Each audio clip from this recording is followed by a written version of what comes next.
बाबा साहब डॉक्टर भीमराव अंबेडकर का जीवन शिक्षा के प्रति गहरे प्रेम और संघर्ष से भरा हुआ था। उन्होंने न केवल खुद शिक्षा प्राप्त की बल्कि अपने समुदाय और पूरे समाज के बच्चों के लिए शिक्षा के अधिकार को सुनिश्चित करने का दृढ़ संकल्प लिया। उनके जीवन की कई घटनाएं शिक्षा के प्रति उनके समर्पण और इस अधिकार को लेकर किए गए संघर्ष को दर्शाती हैं। यहाँ मैं एक काल्पनिक सस्पेंस कहानी प्रस्तुत कर रहा हूँ जो बच्चों के शिक्षा के अधिकार और बाबा साहब के उस संघर्ष को दर्शाती है। ये कहानी उस सामाजिक स्थिति को भी उजागर करती है जहाँ शिक्षा को लेकर ऊंची जातियों का एक अधिकार था और निचली जातियों के बच्चों को इस अधिकार से वंचित रखा जाता था।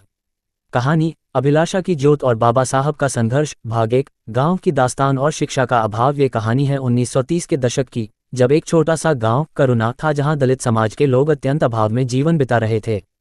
शिक्षा उनके लिए एक सपना था क्योंकि उन्हें स्कूलों में दाखिला नहीं मिलता था। बच्चों के मन में पढ़ाई के प्रति जिज्ञासा और सीखने की ललक थी, लेकिन गांव के लोग उन्हें पढ़ाई से दूर ही रखना चाहते थे।